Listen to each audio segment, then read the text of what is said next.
So it looks like half of HBO Max's subscribers who subscribed to watch Wonder Woman 1984 have now left the streaming service within 6 months. Now, me personally, I actually think HBO Max is actually worth the money. I really do. I feel like there's a lot of content on it. I feel like if you're going to subscribe to one streaming service, unless you have kids, and you're doing it for them, I would say HBO Max, top of the line.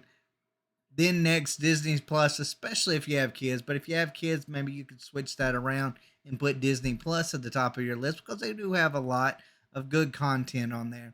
As far as Netflix is concerned, I feel like that's getting to be kind of a waste of money. Of course, Hulu, I guess if you like, your series and so forth along those lines. Like my wife likes to binge watch The Simpsons on it.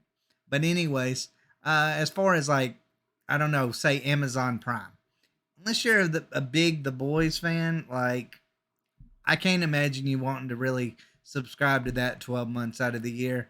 Um, but I mean, that's just me. That's the order that I would usually rank it. I would put HBO Max top and then Disney Plus second if I'm going to subscribe to any of these services. But let's go ahead and let's read into this. It says new figures are showing just how many continued their HBO Max subscriptions after they subscribed around the time when Wonder Woman 1984 released, which was Wonder Woman 1984 was an absolute terrible movie all the way around. It's one movie that, as bad as it was, seeing the first time, the second go around was even worse. At least for me. The RANT reports that findings by Antenna, a company that measures data from subscription services, demonstrate that over half the people, 51%, that's more than half, who signed up to see Wonder Woman 1984 left within 6 months. And close to a third, 31%, bailed out after a single month. You know what?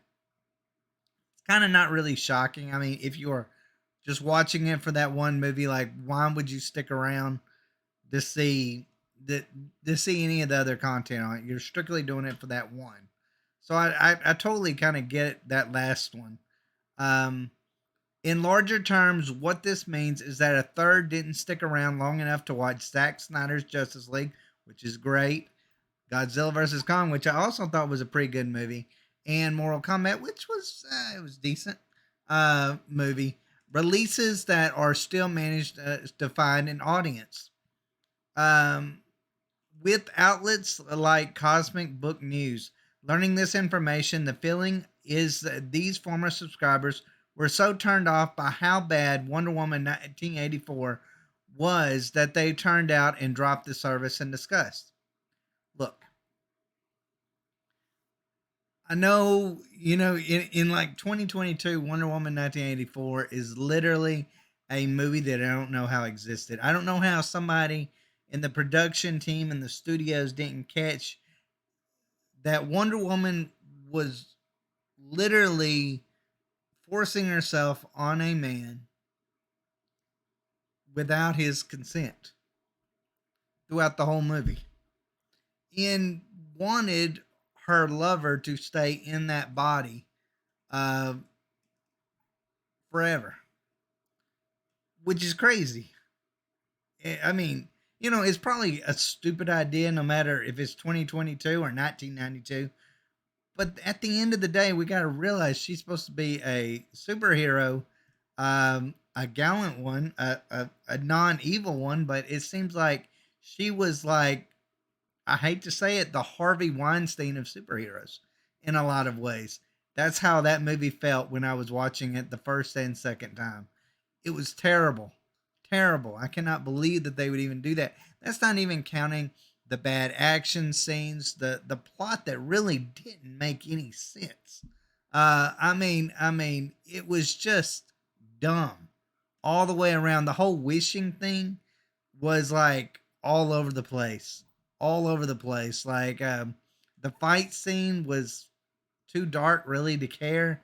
Then there's that Wonder Woman scene where she's like running and it looks like this, like it's the 1930s again, where that she's just like running and there's this green screen behind her, and it was really weird, just incredibly off-putting in a lot of ways for a modern superhero film to be doing something like that. There was a lot of bad things about this movie. It just was.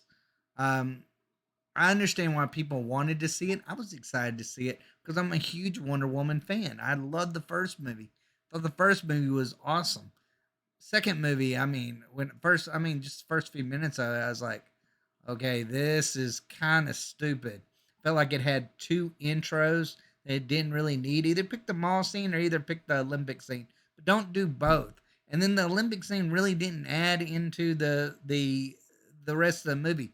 It was a lesson that really didn't mean anything at the end of the day. So I don't really even know why it even had to be there. Yeah, but anyways, it says there is a basis to that argument, but while they might have lost their sign-ups from Wonder Woman 1984, they also kept half of them too, meaning it was still a net gain in terms of long-term subscribers, although it's possible it could have been higher. The ramp in the antenna data also shows other streaming services were switched off across the board. Disney Plus saw a similar loss in subscribers 6 months after Hamilton debuted, and so Apple TV Plus followed the premiere of the naval war movie Greyhound. The loss of subscribers, or churn as the industry likes to call it, following a big release is a common problem for streaming services.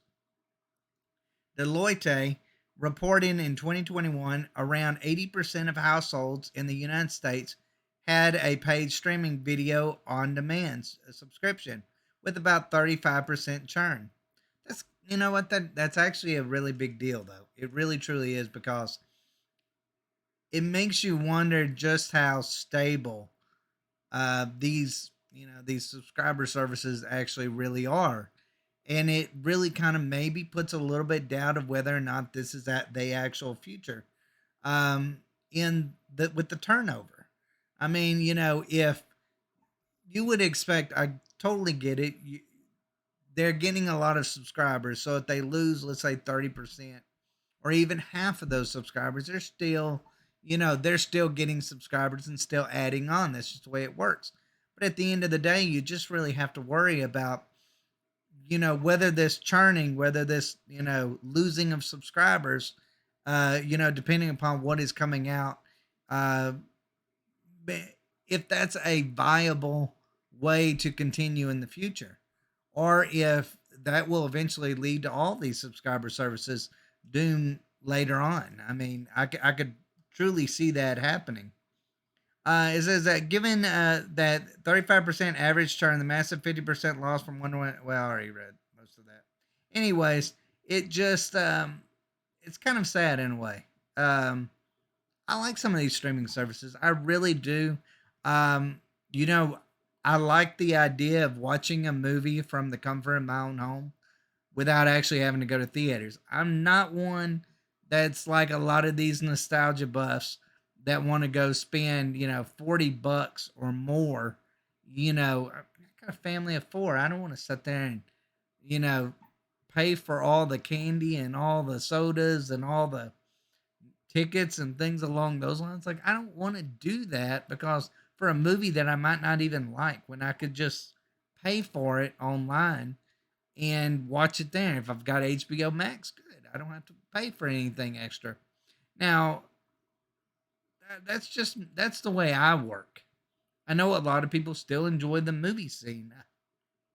I just personally don't. And that's not because I'm afraid of the pandemic or any other thing like that. It just means that, hey, I know all of us have seen it and lived through it with the torn off, arm cushions and the sticky seats and the floor that is just gross that you spend your whole time watching where your arm is more than you pay attention to where or what is on your back than you do about what is actually on the screen because it's gross.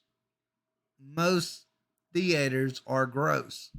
They're not well maintenance. They're not well taken care of. in a lot of places unless you're living like one of these like big cities. Uh, but that's always been my argument against theaters. Do I want them to die out? No, I actually don't want them to die out.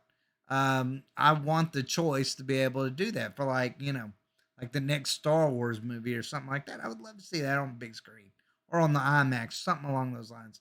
But as far as me, I want the future to be streaming services. So I hope that they can get this fixed.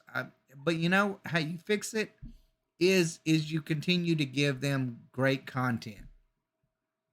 I feel like HBO Max actually has that for most of the year. I feel like Disney Plus, like I said, especially if you've got kids, is worth it 12 months out of the year. So, I mean, I don't think they're far away. I think that it's a bump in the road and it might be a hindrance in the future. But I think as these services grow, I think you're probably going to see the end of theaters and the just people are going to have no choice but to subscribe to these services if they want to catch all of this content, whether it's series or movies coming out. But I mean, hey, who knows? Been wrong before. I really thought during the pandemic that theaters were done for. Surprised they're still here to a certain extent. But you know what? I love my HBO Max. I will admit, I love my HBO Max. I love my Disney Plus. Anyways, guys, let me know what you think down below. Does these numbers shock you in any way? Do you think that this could be danger for these streaming services in that there's such a turnover after these big releases? Or do you think that this is just a part of the growth and that they gain more than what they lose? And at the end of the day, they're making bank on everything that they put out. Let me know in the comments down below. As always, thanks for watching. Y'all take care.